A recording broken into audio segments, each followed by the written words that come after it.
Yeah, so why not? That's been my saying for a long time.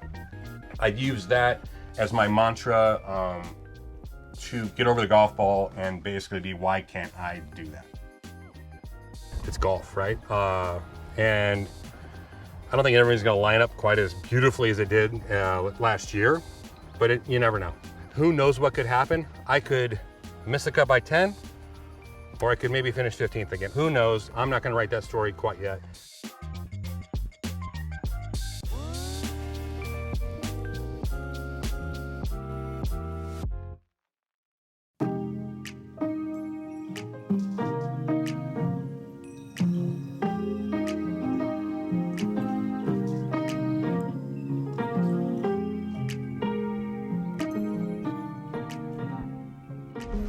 Ryan, Michael, how's the fort? You guys been holding it down? I can imagine.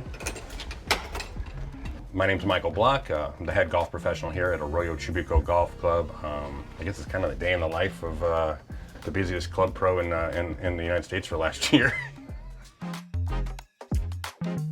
I've been gone more over that last year than ever in my life, and obviously still come back here. I do the buying for the shop, so it's pretty much my job to get everything invoiced out and out on the floor. So today I was surprised when I walked in, the boxes weren't to the ceiling. I guess there's so many of them that they had to put them in the other storage room. Yeah, this is definitely, I'm living a dream. Dude, this is still to this day, when I'm walking my dog in the morning, I'm thinking like this, where I still can't contemplate quite what happened and how it happened and when it happened, because it was so surreal and the moment happened so quickly. But because of my age, I think I was able to enjoy it more than I would have if I was 25 when that happened, which is really nice. And also I had all my friends and family around me, which is a lot of fun. Last year at Oak Hill, being the low club professional in a major and PGA Championship, but then also, making a cut in a major was always a huge thing.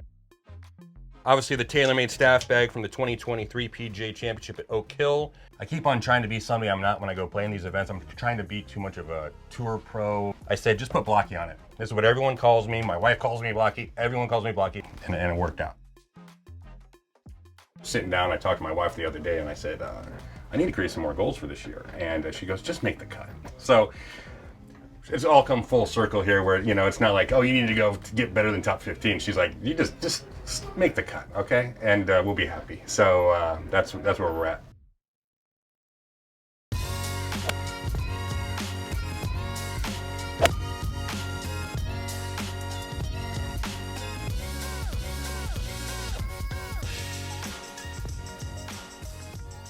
So normally my warm-up consists of half the times with my 60-degree wedge. This is still the same wedge that I used last year on the 18th hole at Oak Hill. So I've really worn down the grooves quite a bit, but I'm really looking for a tempo. I always choked under a lot of pressure, right? I always never played that great in tour events. I'd make the cut and then last place for the guys who made the cut. And so I really started to look at it and I said, I only have what, 5, 6, or 7 more years of playing. Let's fix this. What am I doing wrong? And I realized that I had a lot of lateral movement, lower body movement coming through here, which would then cause my club to get more underneath, which would then, because I'm underneath and sliding, I'd have to flip my hands and time that. Fine and dandy when you're having fun and you're on a driving range. Impossible to do when you're out in a major championship or PGA Tour event. Or cameras are all over you too,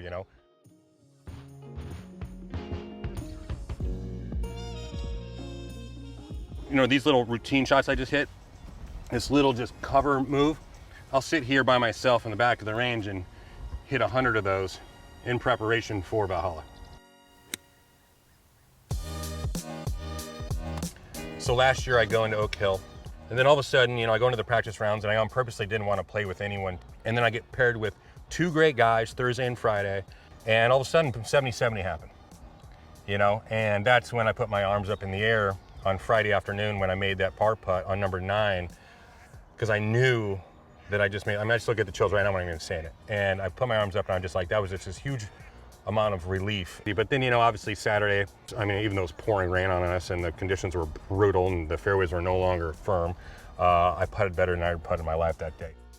Out of, the 70 guys that made the cut, I would have picked Rory McIlroy to play with. That's who I would have picked to play with on that Sunday afternoon. And of course, that's just how everything was aligning that week. And then I do play with Rory, and now I'm just like, oh my goodness, like this crowd is going to be insane. Oh, the first tee was nuts. Rory couldn't have been any better. He's the coolest guy in the world.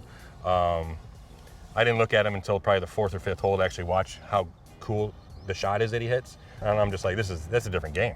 That's a different game. And it was so impressive. So the hole-in-one, obviously, I did not see it go in. I didn't pretend like I didn't see it. I did not see that thing going whatsoever. Backstory is, Rory goes, misses the green to the right. I get up, they give me a standing ovation. They all, it's going crazy. I was like, okay, am I cool? I sit there for a second, and I hit, and then just do the same thing again. And so that's why I just go, thank you, and then Rory turns around, he's like, it's in the hole. He turns around, gives me a hug, pats me on my back, it's in the hole. And at that point, once again, I'm going, how is this humanly possible under this situation right now that this is happening? Because I literally felt like I was on this little cloud about 15 feet above looking down at that point.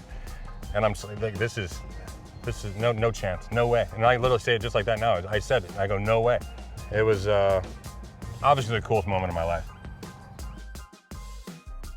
So making that putt on 18 and Oak Hill, I had no idea it was tied for 15th. I would have missed it if I did know. But it dripped in on the right side. All of a sudden when I'm in, I didn't know at that point either where I finished. And they tell me that you're in for Valhalla.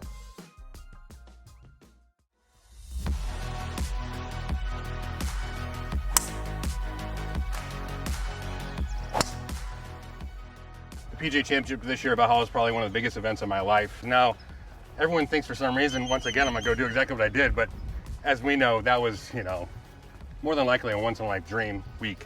But I'm gonna do my best. I'm prepping, obviously getting all 14 clubs dialed into the bag, and then trying to dial in the golf swing. Well, you always used to hear this putt for dough, drive for show. When you go to a major such as Valhalla and you've got 6-inch rough, you better drive it well, because if you don't drive it well, it doesn't matter how well you putt. I gotta get that driver just dialed in, which I'm loving it. I'm loving the QI 10 8 degree. I need to go out and just shoot even par or better, if that's possible, 2 rounds, and then hopefully make the weekend again. And after that, you never know what happens.